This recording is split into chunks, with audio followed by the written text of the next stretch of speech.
West Nile virus by Dianna Torre. West Nile virus, also known as West Nile virus, is the most leading cause of mosquito-borne diseases here in the U.S. West Nile virus is commonly spread through the bite of an infected mosquito once the mosquito has properly bitten their host, now infecting them with West Nile virus. Taxonomy. The domain and kingdom of West Nile virus is a virus itself. It is classified under the phylum of Incertae. West Nile virus virions are about 40 nm in diameter. They are spherical and contain a lipid envelope. West Nile virus is a family member of Flaviviridae, which describes the spherical shape and is specifically from the genus Flavivirus, which contains yellow fever virus, the Zika virus, and Dengue virus. Due to the type of family and genome, the findings with West Nile virus endemic shows the diversity of West African West Nile virus in cases and also supports the future investigations about the nature of West Nile virus emergence. Genetic nuance. With West Nile virus having many different unique genetic features, West Nile virus encodes a single-stranded RNA. With the rise of West Nile virus, there has been a significant morbidity and mortality on the Western Hemisphere, and West Nile virus is known to be a virus with a genome of approximately 11 kb encoding a single reading frame comprised of 3 structural genes. Microbial physiology. As West Nile virus continues to attack communities globally, many are confused as to how the virus continues to grow, how it reproduces, and what the organism's life cycle is itself. West Nile virus is mainly carried through birds. A mosquito becomes infected with the disease when it has bitten an infected bird carrying the disease. Mosquitoes gain immunity once infected by the virus. As mosquitoes feed off human blood, the nutrients in the human blood give them the microbial alterations which inherently bound mosquitoes to arbovirus exposure and infections. Here I put a list of, or an image of how West Nile virus is carried through their host, then the reservoir, and then how it is carried through to the mosquito and next to a human. Reservoir and environment. As temperatures begin to rise, extreme heat is most likely to influence the spread of West Nile virus. Heat is actually what influences the spread and distribution of West Nile virus, attracting them to aquatic areas.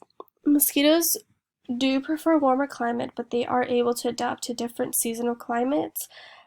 They usually thrive through early July through mid-October. Birds are the primary reservoir infecting mosquitoes and then carrying the virus to humans.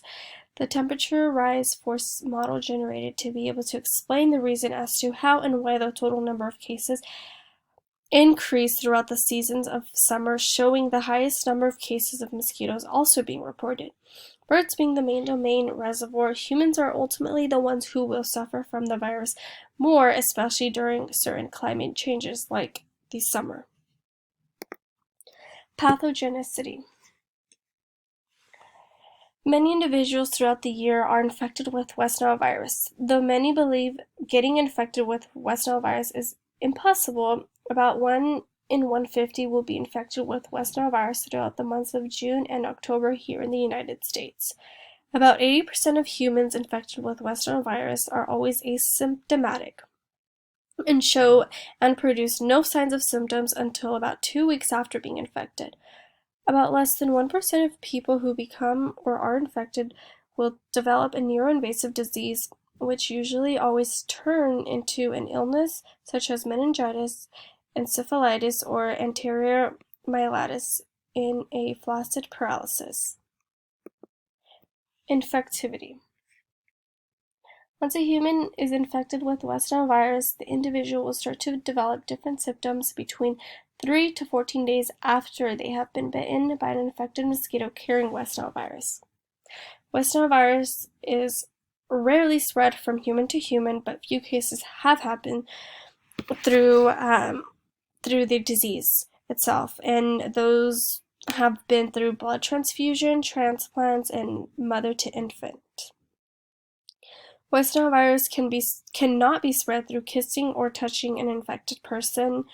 West Nile virus is a zoonotic disease, meaning the virus is transmitted through mosquitoes when infected by a bird, horse, and has rarely been communicable from human to human. So, therefore, it has rarely happened that West Nile virus has been transmitted from human to human, but is transmitted from mosquitoes themselves and to humans.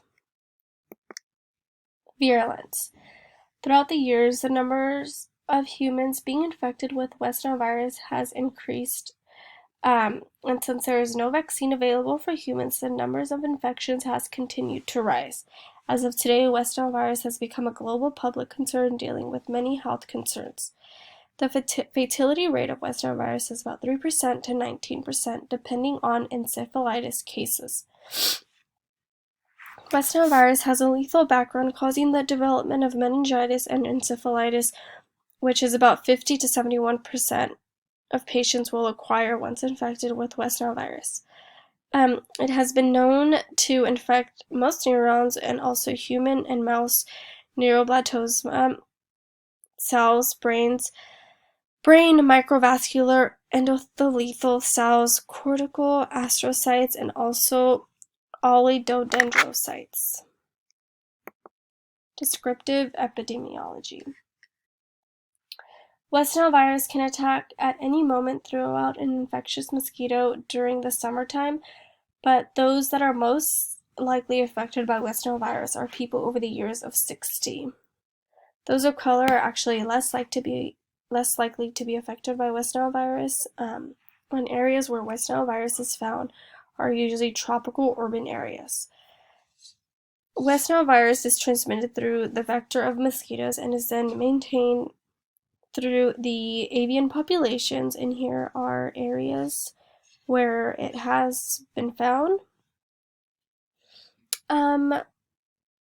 West Nile virus distributions are always determined by the wide range of movement of all residential and migratory avian populations. Analytic epidemiology. With West Nile virus, there are many risk factors that come into place once exposed to West Nile virus. West Nile virus is usually dependent on many different factors such as mosquito habitat, climate, and immunologically naive bird populations. With different illnesses affecting variations on different levels due to West Nile virus, depending on a particular age, one may have risk factors of hypertension, immunosuppression, and also critical elements of an individual's immune response. West Nile virus has become the most leading cause of arboreal disease here in the United States, having more than 12,000 infectious cases of neuroinvasive diseases, including meningitis, encephalitis, and acute flaccid paralysis. The largest outbreak of West Nile virus here in the United States was back in 2014, which was the biggest West Nile virus eruption to date occurred, comprising 139 cases and inflicting 2 deaths.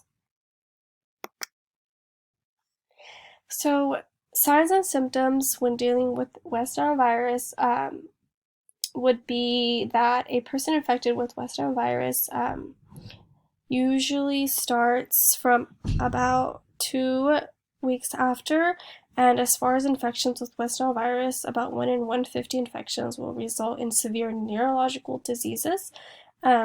Symptoms of West Nile virus always start with a fever, nausea, severe muscle weakness, gastrointestinal symptoms, and may involve with a seizure.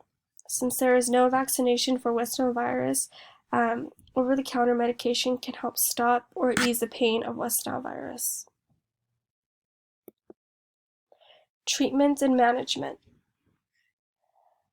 As of today, there is no vaccine or medication that can be used to help stop the spread of West Nile virus. Although West Nile virus can be painful once infected, the only treatment available would be over-the-counter pain relievers to help reduce fevers and also help reduce some of the symptoms that come with West Nile virus. If any pains worsen over time while being infected with the virus, the patient will then need to be hospitalized in order to receive the proper treatment, such as intravenous fluids as needed, pain medication, and the right nursing care. West Nile virus infection and IFN alpha treatment helped with the levels of unique mRNAs and miRNAs in EVs, and that IFN-dependent processes are involved in RNA sorting into EVs while being infected. Control and prevention. With West Nile virus, the only way humans can prevent themselves from getting infected with the virus would be to stay away from aquatic areas outdoors, including lakes, ponds, rivers, and lagoons. If an individual is planning on being near an aquatic area, they are advised to use long-sleeve tops, long jeans, and use insect repellent that can be sold in any store. CDC has many different ways as to how and when insect repellent can be used in all the correct ways. In conclusion, to West Nile virus, it is a very infectious virus that can have a lethal effect if not treated properly and not taken seriously. West Nile virus can be spread by the Clulex species of mosquitoes themselves. The main vector in the United States are Clulex pipiens, Clulex tracilis, and Clulex quinquefasciates, which are southern house mosquitoes. The infected mosquito can feed year-round, but typically through the months of June through October here in the U.S. CDC and physicians have many tips and preventions on how one can prevent being infected with West Nile virus in the future and how to help stop the spread of West Nile virus. The prevention of infection on West Nile virus strongly depends on the control of mosquito populations and informing people and educating them on how to help protect themselves from mosquito bites. Here are the references used in my PowerPoint.